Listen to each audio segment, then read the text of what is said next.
This is my mother's favorite saying. Bushel, I love you, bushel in the bank.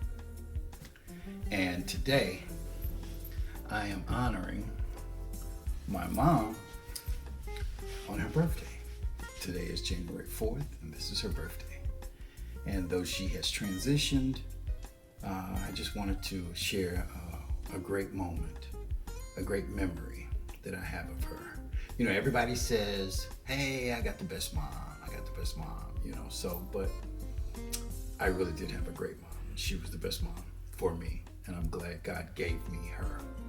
So, let me start with the memory of my mom.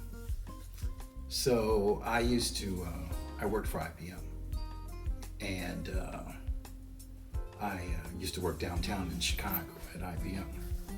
And I was a young man just trying to make it, just trying to do, what I had to do, car, house, money, clothes, bills, all of the above. And so I had recently I had purchased a two flat in Chicago on Lotus, and this was my first real estate purchase, and it was kind of challenging. It truly was a gift from God. But when you buy a piece of property, when you buy real estate, then you have to get everything that goes with that. The maintenance, the upkeep. Things go wrong. Things might break.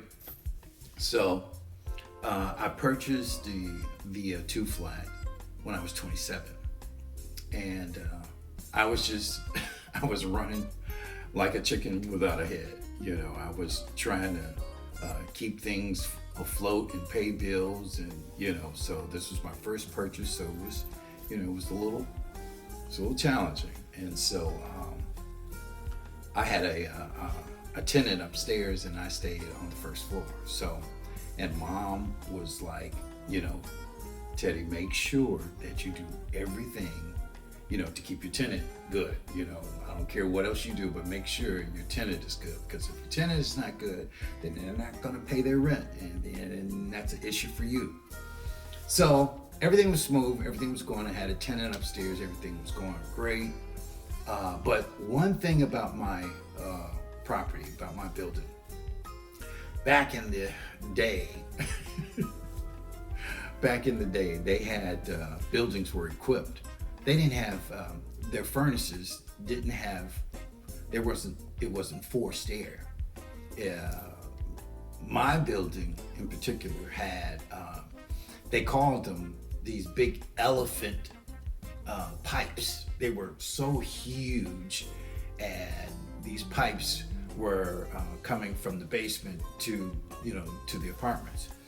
Because they didn't use forced air, they didn't use fans or anything like that. They used the natural law of gravity, which is heat rises to the top. So you turn on the thermostat, you heat up the heat, and it just rises out and up and out on its own. So you can imagine how much gas I used to use, or we used to use. So there were two furnaces, one up for upstairs and one for downstairs. But I paid the gas. So you can imagine, anybody from Chicago, anybody from the winter in Chicago, you know about that gas. You need gas because you have to heat, because it's so cold. So anyway, my gas bills were going out the roof, and it was really becoming challenging for me to keep going. But I kept going. I'm the type of guy, I'm not. I don't sit down and cry and beg for help, or woe is me. I just keep going. That's what I do. And so it was hard, but I didn't share that with anyone. I think my mom knew, how challenging it was. But I kept working. I kept doing everything that I could. And so one day I was at work, and I got a call from the guard's desk downstairs. And the guard said, Mr. Wright, you have a visitor. I'm like, a visitor? Who's visiting me at my job? And so I said, put them on the phone. And so my mom said, "Teddy, I'm downstairs." I'm just like, "Oh wow, this is so cool. You came downtown, you know, to spend some time with me. So she said, I'm downstairs. Why don't you come in and have lunch with me?"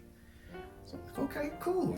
So I'm geeked. I am geeked. I mean, come on, how many times does your mother come and visit you at work? So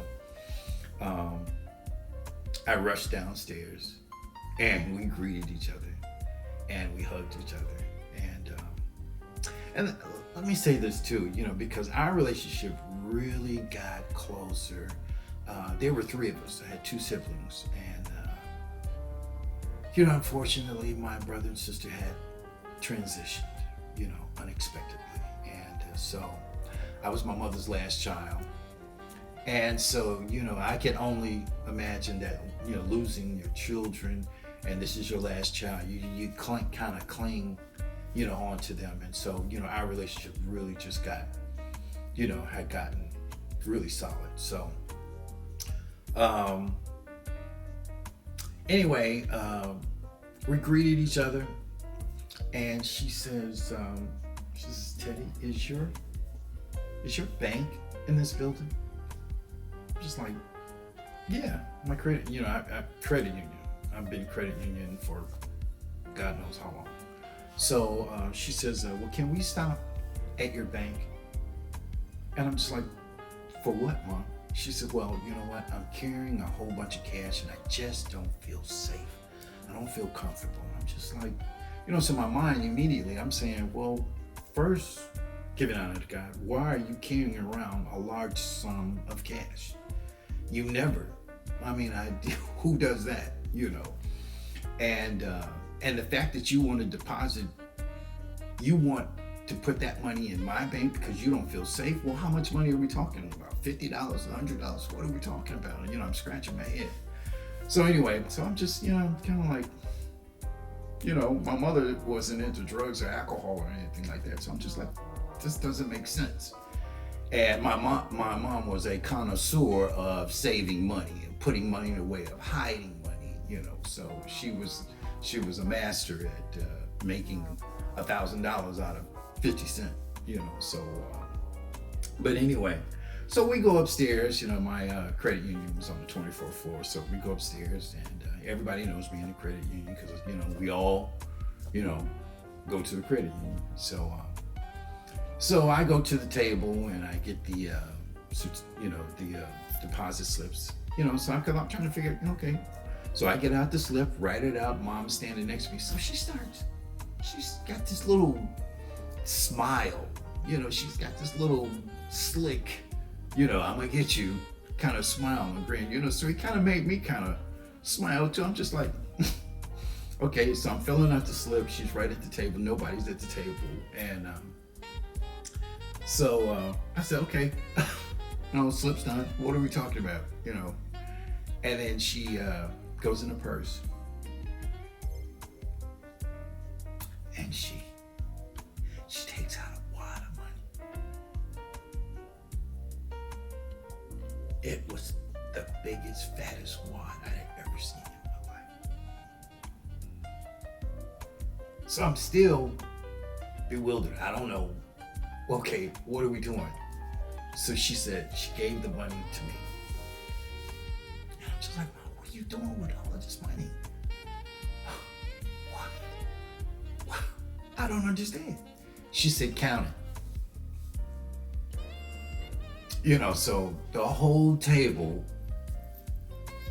I'm using. I'm trying to stacks. I'm trying to do stacks of 20s, 5 20s, okay, that's 100. So I'm doing this. And I keep doing this. And I'm just like, Mom, where did you get this money from? So I counted $5,000. And I looked at her. She said, is that right? She said, yeah. She said, put this money in your account. I'm like, why, Mom?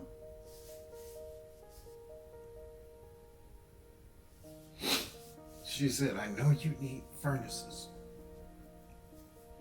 She said, Mama won't be here forever. So she said, while I can, let me help you. While I can.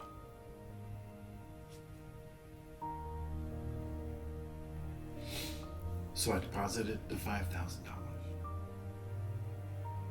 And I was able to install 2 new furnaces.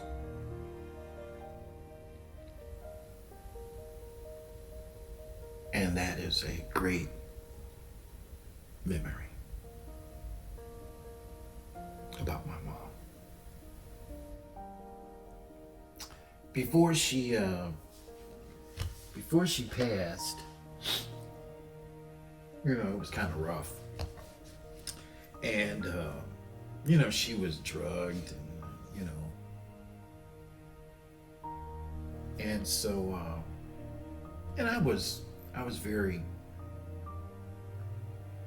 in a react mode, and I didn't have time to think. I didn't have time to process my feelings. I just had to make sure she was right, and my dad, and there were children, so my sister's kids. So it was, so she had a watch that she used to wear, and it had broke. It had broken. And she had gave it to me some time ago, to get it fixed. And in the scurry of trying to take care of her, go to work, and and all of that, it's just it just fell kind of by the wayside. And so this is the watch that she told me to get fixed, and I couldn't understand it. I made a mental note of it. She said, "Tell you to get my watch fixed." And I'm just like, Mom, you in the hospital and everything. Like, why are you telling me to get the watch fixed? We need to concentrate on some more serious and important things than get the watch fixed. We can do that later. But it wasn't until years later that God spoke to me about what this meant. She gave me the watch and she told me to fix it. And I never did. And God revealed to me the message. The message is, don't waste time. Don't let time stop on you. You take full advantage. You take full custody of your life, of your calling. So today, I salute my mother. She was a great woman. Very proud and happy to be her child. So happy birthday, Mom. I will always, always, always love you. Y'all have a good day. Hey, is this thing working? Hello? Hello? That's what I get for shopping at Temu. What is this?